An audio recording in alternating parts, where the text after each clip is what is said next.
আসলে যারা কর্মবিরতি পালন করেছে বা করছে তা নিয়ে তারা এখন গণমাধ্যমের সঙ্গে কথা বলবেন।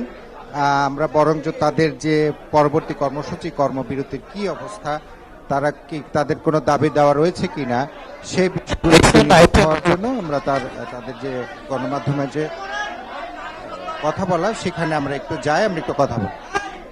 আসসালামু আলাইকুম, আমি doctor Mohammad Abdul Ahad, resident, Dhaka medical college neurosurgery বিভাগ।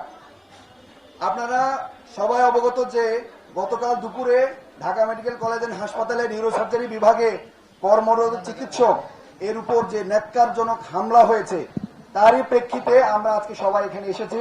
প্রথমেই আপনাদের সবাইকে আমি ধন্যবাদ দিতে চাই যে আপনারা সবাই কষ্ট করে এখানে সবাই উপস্থিত হতে পেরেছেন, সবাইকে অনেক ধন্যবাদ। সেই সাথে আমি আবার বলতে চাই যে আমরা যারা চিকিৎসক সমাজ আছি আজকে আপনাদের সামনে এখানে এসে দাঁড়িয়েছি, আমরা আসলে এখানে আসার মতো কেউ না।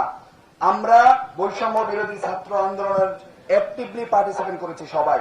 আপনারা জানেন দুইবারের যে মব এসেছে, এই দুইবারের মবে আমরা চিকিৎসকরা নিজেরা কেউ 24 ঘন্টা, কেউ 36 ঘন্টা, কেউ 72 ঘন্টা করে ডিউটি করেছি।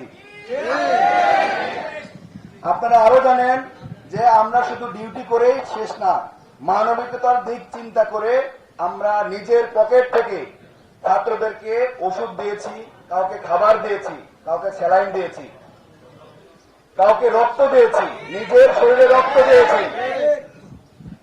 আমরা আসলে বাংলাদেশের নাগরিক, we are Bangladesh, we are doctor.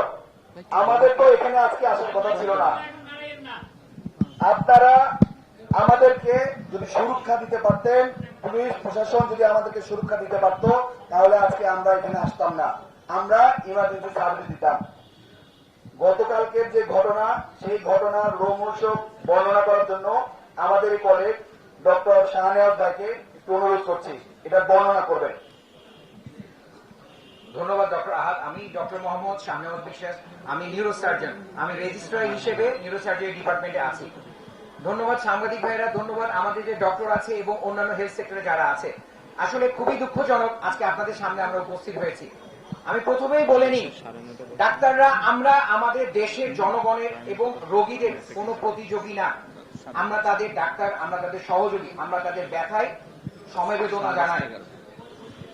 অত্যন্ত দুঃখের সাথে বলতে হয় যে গতকালকে আমাদের নিউরোসার্জারি ডিপার্টমেন্টের 201 নম্বর ওয়ার্ড বিকেলে অ্যারাউন্ড 3টা, সাড়ে তিনটা হবে, এ সময় কিছু দুর্বৃত্ত, ছাত্রধারী কিছু দুর্বৃত্ত আমাদের 201 নম্বর ওয়ার্ডের ভেতরে ঢোকে। সেখানে ইমার্জেন্সি রোগীর অপারেশন করার জন্য ডক্টর মাশরাফি অপারেশন থিয়েটারে ছিল। তাকে দুর্বৃত্তরা টেনে হিচড়ে বের করে এবং তাকে প্রহার করে।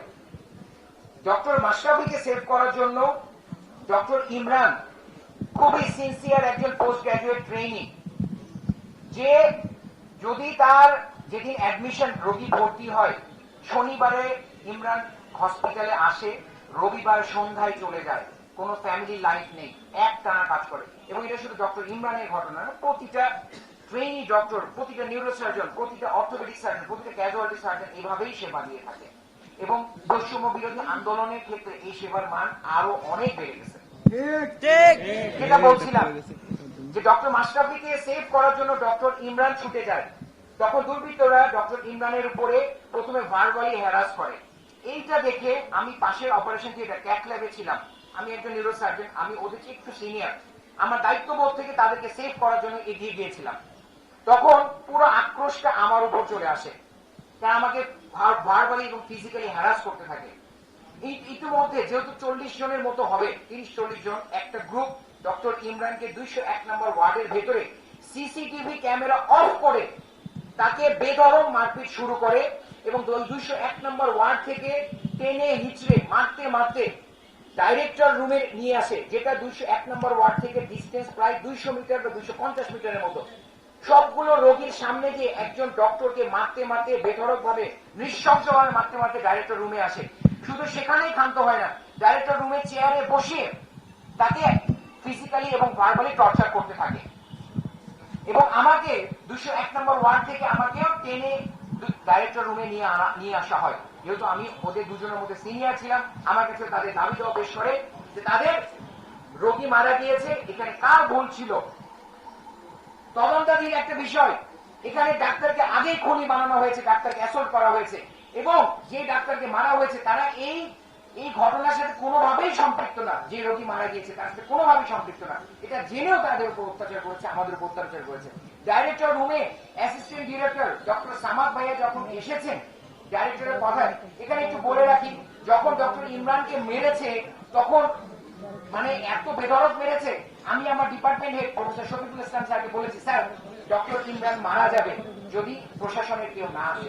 তাহলে কি পর্যায়ে তাকে মারতে হয়েছে আমি নিজেই অবাক হয়ে গেছি। আমি জীবনে কখনো ফেস করি না। ঢাকা মেডিকেলের মধ্যে সবচেয়ে বড় প্রতিষ্ঠান, যেখানে পুরো বাংলাদেশের সব জেলা উপজেলা ইউনিয়ন পরিষদ থেকে রোগী আছে, সেখানে এরকম একটা ঘটনা হয়েছে। কতটা মর্মান্তিক একটা বিষয়। ডক্টর ইমরানকে যখন ডাইরেক্টর রুমে আনা হয়, ডক্টর সামাদ ভাই আসে, তখন পুরো আক্রোশ ডক্টর সামাদ ভাইয়ের উপরে গিয়ে পড়ে।